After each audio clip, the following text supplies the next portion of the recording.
Your questions about therapy and counseling answered. As you might guess, the beginning of a new year is a busy time for therapy and counseling. A lot of people are either coming off of the holidays depressed, faced with family shit once again, or really shook up. Similarly, many other people are diving into the new year and wanting a fresh start, or are just sick of the old ways of thinking, feeling, and being. Whatever the case, this is a time when many people want to reach out to a therapist for change and have questions. In this article, you'll find answers to your questions about therapy and counseling so you can start healing your soul. Why do therapy?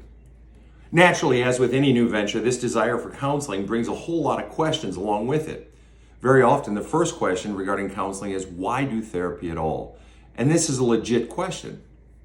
I personally believe that the first questions that a lot of people have nowadays, particularly men, is just, what do I do about my own perception of counseling? I get a lot of people coming to me who've either never been in counseling, often because they see it as weak or stupid or just plain weird, or always saw themselves as someone who wouldn't be got dead in counseling, precisely for the reasons just mentioned, or perhaps because they never saw themselves as ever having any problems, or have had such bad blah or ineffective experiences with counseling in the past that they've become jaded against therapy even working. So often, the first stumbling block in just reaching the point where past perceptions of therapy are now outweighed by the desire or even the need for change. And as you might guess, this hunger for change is always driven by pain of one sort or another. Emotional pain, relationship, familial, financial, career, medical, loss, death, etc. Change will not occur until the pain gets bad enough. And until that pain has gotten bad enough over a long enough period of time, such that you know you can't do it on your own and you're really broken down by it all, you won't open up enough in therapy to truly accomplish anything significant. The value of pain for effective therapy. Great pain brings great opportunity for growth. This is partly why I'm very hesitant when taking on young clients, say under 25. Very often, though certainly not always, while they have experienced much pain in their young lives, often at the hands of family, they still often have spirits that are quite strong and capable of carrying the pain of the load. While that may sound like a good thing, it's often counterproductive to the counseling process because it can mean they have not been broken down enough and frustrated enough with nothing working to be truly open to being led in counseling. But pack that same load of pain onto that young person and let them carry it for another 15 or 20 years with no relenting from life. And by 35 or 40, they are so worn down that they're open to anything, particularly new ways of thinking and living. A 40-year-old in pain is often very different from a 20-year-old with a similar past. There's a malleability that comes over time. We become stripped of the strength that in our 20s might have caused us to dabble in counseling or consider new ideas, but never really buy in fully. It's the old economic theory of compound interest. If a 20-year-old takes on $100,000 of debt to start a business, she has $100,000 of debt. But if she never makes a payment on that loan, that same loan 20 years later has become so swollen with interest that the note will suffocate and crush her. All this to say, if you aren't broken down by life enough, you aren't truly ready for counseling, growth, and the radical changes in your life that are likely necessary. And pain alone will shatter or push you through and past perceptions of counseling. The ego, like the egg, is of no use until it is broken. So what are some specific reasons for considering therapy? In a way, this question has already been answered. Counseling is always driven either by past pain, present pain, or fear of future pain. Breaking it down further, as briefly mentioned above, the need for pain alleviation can come in any sector of life, from relationships to careers, but what it always turns into is emotional pain. The struggles outside of us or from our past create such powerful feelings inside of us that we simply become unable to bear them any longer. And in my experience, that internal emotional pain generally manifests in one of two ways: depression and or anxiety, or is some derivative of these two. Carry anxiety or depression long enough and it will wear down even the most willful and strongest of individuals. The soul is more powerful than the will. And so there grows a longing in the soul to make the pain stop. But too often, a lot of energy gets expended merely by coping with the pain, handling it, and bearing it further as best you're able. You'll find a million therapists who will teach you coping strategies. And there are times and places when coping is needed in the moment. But coping ain't healing. It's managing the pain rather than making it permanently go away. And yes, you can make it permanently go away. And I just so happen to believe, born of 3 decades of counseling others and ample amounts of my own personal pain and that of those close to me, that most emotional pain can be eliminated. Yes, there will be new pains that come.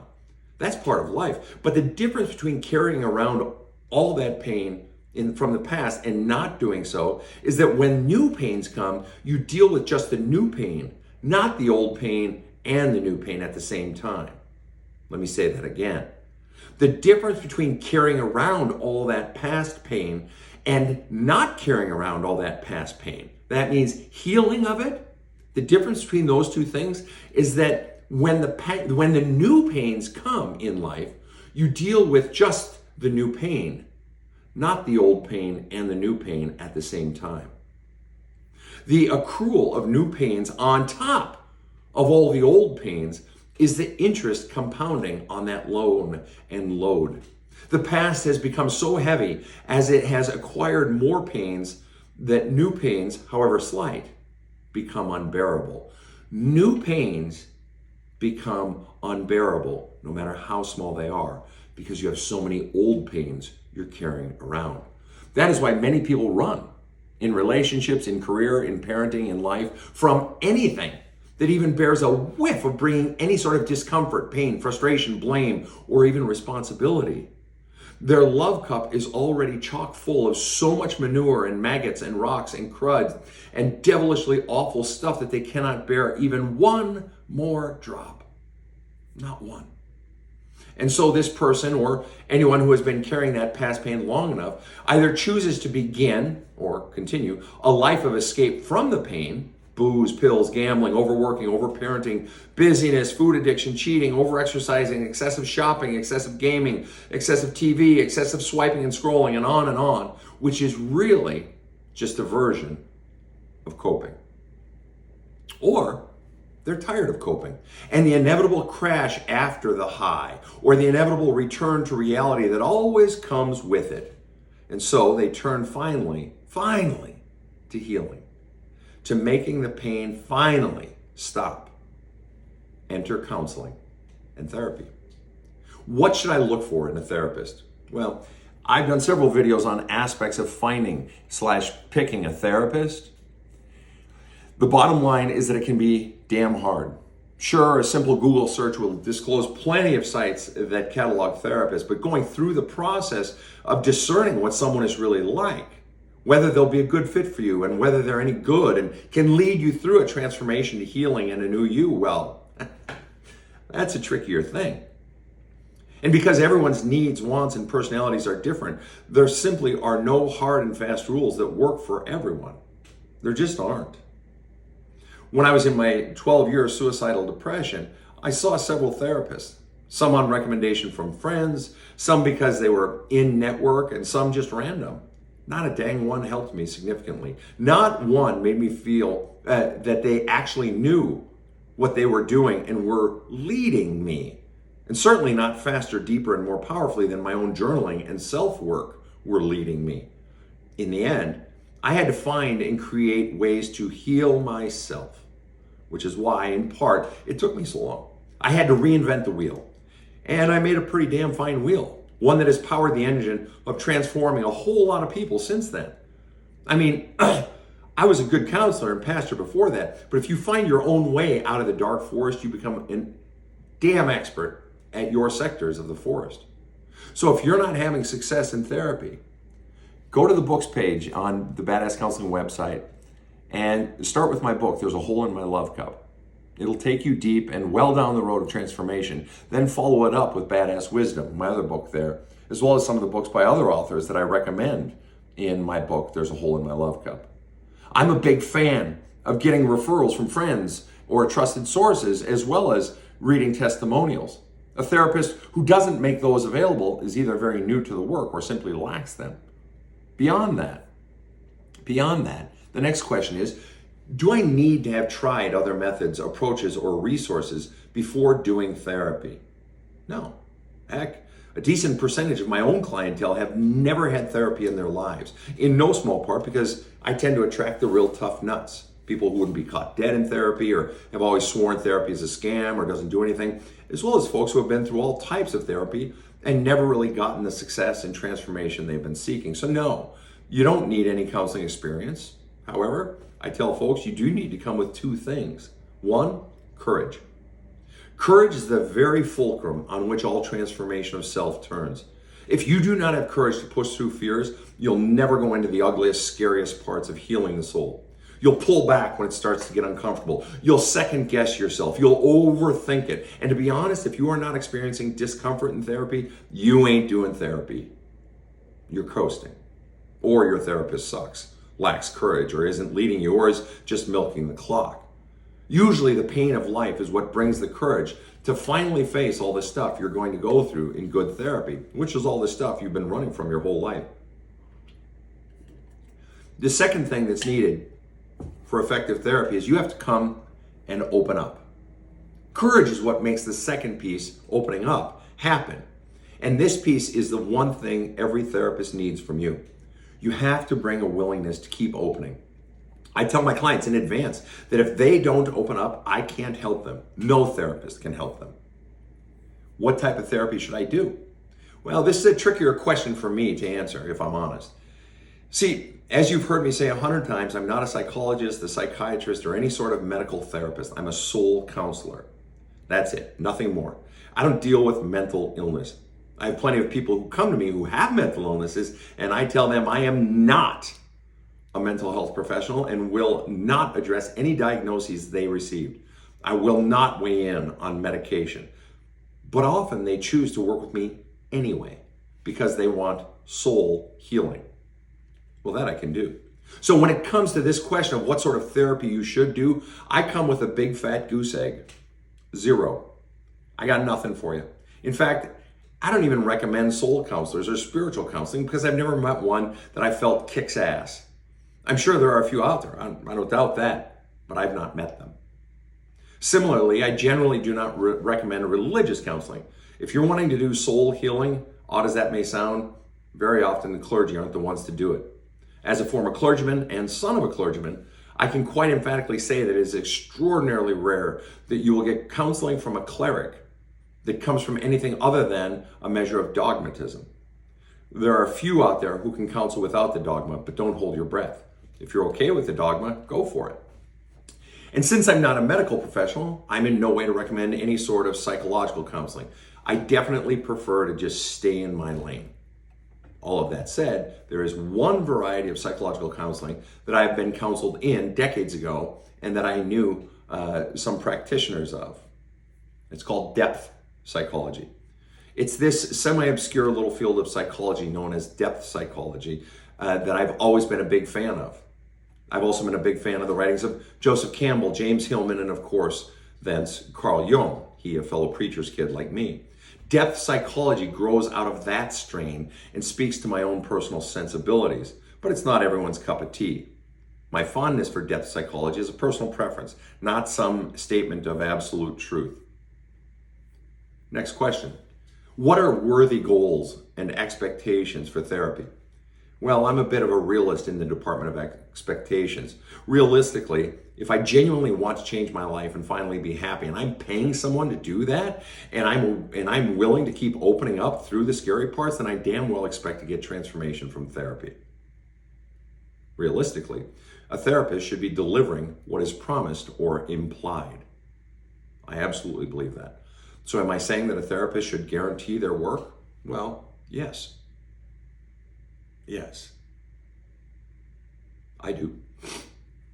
I simply tell people that if they do the work I bring to their feet and they're not satisfied with the changes inside of themselves and in their lives, I'll happily refund their money. Happily. Why would I want to take money for something I didn't do? That's just shitty. It's dishonest. But here's the truth. I've never heard of a therapist, psychologist, or counselor, or anyone else in this field or related fields who does that. So you're left with not just uncertainty, but also risk, financially in particular. You're very much at the mercy of the therapist's abilities or lack thereof. But that's not the question. The question was, what are worthy goals? Well, one, transformation of your life, both internal and external. That's always the goal, right? Two, actual healing, not just incessant coping. Yes, learning skills for coping is necessary for certain situations, absolutely. But coping is not healing. It's not an effective long-term strategy. And I happen to believe that pretty much anything can be healed. Again, if the client brings the courage to keep opening up. If your therapist doesn't push forever in that direction, and if you feel you aren't making progress in that direction, you got to speak up and say you want more from them. Or you need to find a new therapist. So, question, how frequently do I need to meet with a therapist and how long will it take? Well, I go back to that old saying that I have no idea who said it, and if you know who said it or can find it on a Google search, please tell me. And it simply goes, transformation can be immediate if you go deep enough. I believe that, and I've seen it again and again and again. I had a client earlier today. That exact thing happened after about 2 sessions. Massive transformation. All right? I'm an absolute believer. Now, granted though, my sessions are 6 hours and follow-up sessions are 2 hours, 2 to 4 hours. I'm an absolute believer that therapy does not have to take forever. Can I heal someone fully and completely in 1 session? Nope. And I never claim I can. But if you go deep enough, if they are open, if a person is open to my taking them deep, they can experience massive transformation in weeks and be prepared to move forward without my aid in a few months, if they're doing the work. Yes, healing of the soul, unleashing the authentic self and the new directions it brings and feeling massively lighter, actually experiencing it, feeling it lighter and healed and experiencing new spontaneous energy that you never had before. Yeah, that can happen definitely in months if you do the work. I tell potential clients all the time, do you want healing in a few years or do you want it now? That's really the question. And my clients are the ones that want it now. If you're hungry to finally change and get it done, you're motivated and I want to work with you. If you're largely unsure, I'm not the therapist for you. Now, I work differently than most therapists. First of all, I have a mandatory 10-page autobiography. I require a 10-page or less autobiography from every client at least 1 week before we meet. I put in 2 to 3 hours of studying that, marking it up with my notes, highlighting and compiling the questions I want to come armed with. So I just made a 2 to 3 hour investment in a client at no charge. I don't know of any other therapist that does that. Now I charge a very high rate, even for the Manhattan, New York City area where I'm based. So one could argue that I can afford to give all that free time to my clients. Fair point, except rent in New York City for a therapist's office can be $55, $65 a square foot. But that's not the point. The autobiography requirement in my taking hours to study it has been something I've been doing for 3 decades, since back when I was charging $100 and even when I was doing counseling for free. And that was more years than you would think. I do this because it enables us to hit the ground running. We're not wasting 6 or 10 hours of sessions learning story and background. So in the first session, 4 hour minimum, 6 hour maximum. Secondly, all first sessions with clients, unless I'm working with children, are 6 hours maximum, 4 hours minimum. And most folks go with the 6 hour option because they're motivated to heal faster. Now, I know you're probably thinking, 6 hours? That's insane. I can't even sit still for 6 hours. And I said, don't worry about it. We take bathroom breaks. What clients discover, almost without exception, is that the 4 or 6 hours fly by extremely quickly. Why? Because the very first time in their lives, they're going deep into their problems with someone who's helping them unearth truths and new insights they've never seen before. It's powerful. And by the way, follow-up sessions are a minimum of 2 hours and a maximum of 4 hours. Again, because I don't believe in 1 hour sessions. You just get cooking and the person says, time's up. Why do I do it? Because for me personally, in the work I do with clients, I know I can accomplish more, infinitely more, in 1 6 hour session than in 6 1 hour sessions. I mean, how much does it suck to be in therapy and 50 minutes go by And does any therapist only do 50-minute sessions now? Very often they do 45-minute sessions. Nobody does a freaking hour anymore. And then those frustrating words ring from your psychologist's mouth. I'm afraid it's time to stop. Screw that. I hate that. I hate that people have to go through that. I hate that insurance wrenches healing professionals into working that way. And I hate that more therapists who don't even take insurance aren't giving longer sessions. I believe in longer sessions. I'm a huge believer in going long. And some other professionals do extended sessions, though I don't know of any that do 4 and 6 hour sessions. You can just keep a client in that zone longer. Whereas many people feel like they're just starting to make progress and see things when time's up happens.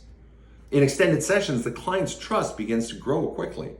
Having done long sessions for decades, I also know that I can go longer than clients can, which means I can wear down their conditioned defenses and their fears. And that's critical.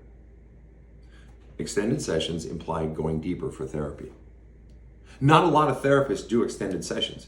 If you can find one who does, I take that as a hopeful indicator.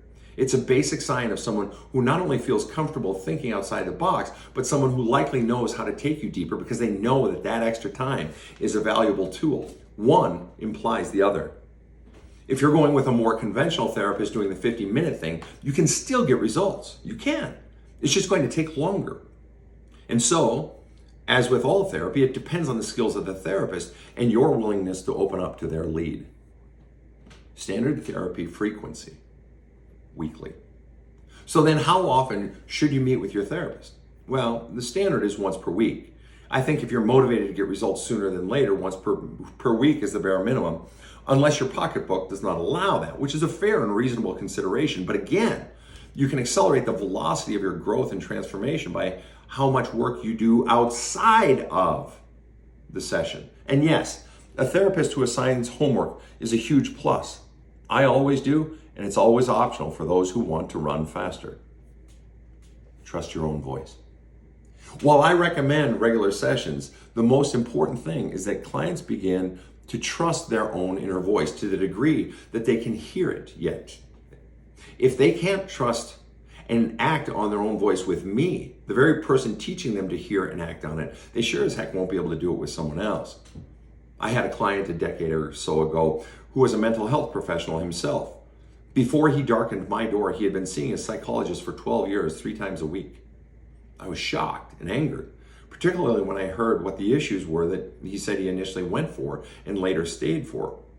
He too realized he had been stuck in a comfort zone of just discussing daily and weekly feelings and traumas, but was never pushed to go down to root causes and do the work of deep healing. In the words of Jim Collins, the author and professor, good is the enemy of great. This guy had spent hundreds, this psychologist I was telling you about, this mental health professional, had spent hundreds of thousands of dollars on that work that he did with his psychologist. He even stated that during those 12 years, the person he most feared dying was not his wife, children, or parents, but his therapist. Yow. We worked together for 5 months. He said to me after 2 months, Sven, you've done more in about 20 hours of counseling than my previous psychologist did in 12 years. After 5 months, he was a completely changed man. So how long or often should you be in therapy? As long as it takes. And how frequently? How motivated are you? And how much can you afford it, is my response. And are you doing the work outside of the session? Next question. Sven, I hate therapy because it gets so uncomfortable. To which I respond, that's not a question, but I'll answer your point. I don't mean to be rude, but yeah, no shit. Therapy does get uncomfortable. That's kind of the point. As mentioned previously, if you ain't feeling discomfort in your therapist's office, your therapist ain't doing their job, or you're resisting them to the detriment of you making any progress, and you're wasting your money. I've seen so many people walk away from therapy because they don't want to touch their real issues. As I talk about in my book, there's a hole in my love cup. You've been running from that stuff your whole life. So to finally turn and face it is fear-inducing. And some people just can't handle it, don't want to touch it, or just aren't ready for it. And that's okay. Nothing wrong with that. However, those issues ain't going away just because you ain't looking at them. You can self-medicate all you want and engage in all manner of addictive actions. But it's this stuff that you're running from, and it ain't going anywhere. It doesn't just magically disappear. I had a fellow come to me a while back, came for about 3 sessions. At the end of the third, he said, Sven, I got to be honest with you. I've come to you now for about 11 hours and I haven't seen any change. I laughed and I responded, that's actually 100% true. But let's be honest. You've come to me for 11 hours and you haven't opened up at all. You don't want to touch the real shit. You stayed locked down on the deaths of your mother and your 32-year-old brother when you were 29. You've got so much pain inside you that you don't want to touch, let alone grieve fully. And I have tried every number of ways to get at it, and you don't want to touch it. He said, you're full of shit. When my brother died, I cried all night. And then in the morning, I went back to work. I mean, what do you mean I haven't grieved? I couldn't resist. I laughed again. I said, dude, that's not grieving. That's a good cry, but that ain't grief. Grieving the loss of your dear brother who you knew for 29 years and who was your best friend, and then grieving the loss of your beloved mother in the same year is a process that lasts literally years. And you can't bear to touch it. You're so terrified of that pain, and I don't blame you. It's soul-crushing shit. But that's the reason you've had X, Y, and Z addictions. You've been running from all that pain, and there'll be no joy in Mudville till you face that stuff. Zip, zero. Yeah, dude, you don't know what you're talking about, he snorted. I said, well, I'm more than happy to refund your money, I replied, and we went our separate ways. The bottom line is that at some point in life, if you truly want to be happy, you got to be willing to embrace the suck. As the young folks like to say, you got to be willing to face the pain and the discomfort. You got to be willing to face all that stuff that you've been trying to escape, that you just can't shake. You got to be willing to go into the discomfort. Are you ready? Next question. How will I know that therapy is helping me? Well, that's an easy one. You start feeling better. Not just a bit better at the end of a session, but cumulatively, overall. You actually feel it. If you're not experiencing a feeling of lightness, relief, more energy, you're not healing yet. If you're not experiencing a great heaviness, that's even greater than the depression you've been feeling, you're not healing. That great heaviness is a sign that you've gone further into it. And then the more you go into it and flush it out, the lightness comes. Additionally, in some ways even sweeter than the increased energy and lightness, you'll grow in clarity. Part of what drives people to therapy is feeling like their lives and brains are just awash in so many thoughts and feelings and never-ending worries and messages. It's brain fog to the max. And what happens in really good therapy is that the fog begins to more and more clear. I've had so many clients report that the best part is that they finally see the truths of their past, the vividness of who they are today, and the obviousness of where they feel called to go with their lives. That's clarity. If your clarity is not increasing, you're not progressing. Either you're not doing your job or your therapist isn't doing theirs. It's a bit of a statement of the obvious, but the whole point of therapy is to feel better. Just as the whole thing that drove you to therapy was in one way or another that you feel awful inside. So if you ain't feeling better, your therapy isn't helping you. Next question. How do I know when it's time to stop? And how do I keep the momentum going? I tell every single one of my clients, I'm happy to work with you as long as you feel the need. But that said, my goal is to get you off my tit as fast as possible, to get you to the point where you can stand on your own 2 feet, strong and ready to attack the world, of clear mind and strong heart as quickly as possible. Because I know you don't want healing in 3 years, you want healing now. I know when it's time to encourage the client to start looking at leaving the nest. I can feel it. The major pain, fears, and BS beliefs they've been taught about themselves have been fully addressed and purged. And work beyond that is stuff they can be doing on their own in no small part, because by now I've taught them tools and they've sufficiently practiced them to heal themselves of new stuff that comes up inevitably. Also, there are obvious changes in their energy, their speech patterns, their countenance and carriage, and how they talk about life and their problems. You can just feel the relief, the new enthusiasm, the increased calm, and the physical vigor coming off of them. These are the results of true transformation and soul healing, and yes, they are doable. So, if they feel ready, they take a few weeks or months to be on their own. We schedule a checkup or check-in for a month out or so. Then they come back and we address the issues from that foray into the bold new world they've begun to build. It's time to stop when you feel a massive difference and you feel well schooled in tools necessary to engage life's issues on your own.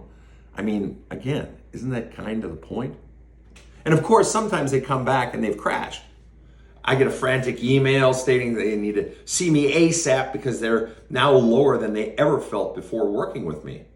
Once I get them into session, I explain that they feel lower now than before because they had been operating at a higher level after our work, thus making the fall back to their old state seem like a much greater fall. The pain feels far worse when you've known the high and the new normal of healing. Quite fascinatingly, every single time, the reason for the fall is the same. They stopped the disciplines. All these tools I taught them, and they became good at employing in their life daily, weekly, and so forth, they aborted. Or those disciplines gradually trickled off. And some of that old stuff or some new stuff came in and took them over. It's like the person who sees a trainer at the gym for a while and begins to see weight loss and increased strength and flexibility and muscle tone, but then strikes out on their own only to soon trail off in the fitness disciplines. They end up gaining the weight right back and losing the firmness that they had. Soul health ain't once and for all. Yes, you can fully heal past pains, absolutely. But the disciplines that keep that love cup empty of crud and clean and filling with love are a never-ending lifestyle. Just like saving money, prioritizing fitness, and deliberately parenting. It's an ongoing thing, not a one and done. So, what resources do you recommend so that therapy goes really well? In my book, There's a Hole in My Love Cup, I give a list of 9 other books by other authors that are terrific resources for people who take self-care, self-help, and so forth seriously. People who want to heal more, do more, keep scouring that love cup of anything that might cause a drain on the clarity, the lightness, the enthusiasm, and calm that they've come to know and love inside of them. There are plenty of other self-help resources out there. Just go where your natural curiosity takes you. When I was on my own self-help journeys most intense times, I used to go to the bookstore and sit for hours just reading whichever self-help books jumped out at me, or books from other sections that might offer new insights and challenges on my journey. The exploration itself was part of the work and part of the fun, oddly enough. Next question. So what questions do you wish clients would ask you, Sven, before coming to you? Well, honestly, I wish people would ask me, will you please both love me and kick my ass? I think most people imply that when they come to me, and that is certainly how I approach my work with every client. But yeah, that's fun when I hear that or some derivative of it. I think what I want most from a new or potential client is not a question, but just a willingness to open up to my lead, even if that openness is tentative. I'll win their trust, further enhancing their willingness to open up. I need them to at least be willing to open up. And again, that comes from courage, which is itself is born of pain. So the question becomes, has your pain gotten bad enough yet? Are you ready to finally open yourself to a therapist and trust the process and do the work? Or at least, are you willing to open up to do the self-healing work? I've made 800 plus free videos, all to help you in your self-growth. You can use them as journaling prompts. 3 of us have made a podcast, The Badass Counseling Show. You can get it on Spotify and Audible and Apple Podcasts and most other podcast sites. It's free. We have 175 past episodes and keep making 2 every week, where I counsel people on the show for free. You want to be on the show and get free counseling? Write into production at badasscounseling.com. I take listener questions when we do live lightning rounds. So there's free resources there. Additionally, my book, There's a Hole in My Love Cup. You can get it at Badass Counseling. These are all tools to help you heal, as well as the do-it-yourself video courses I have there, articles that I have there. It's time. It's time to finally get after it. So, have I answered your questions about therapy and counseling? If yes, do you feel differently about doing therapy? If not, let us know what other questions you have or comments that you have in the comments section, or write into us at the Badass Counseling website, badasscounseling.com. Thanks for listening. Have a kick-ass day.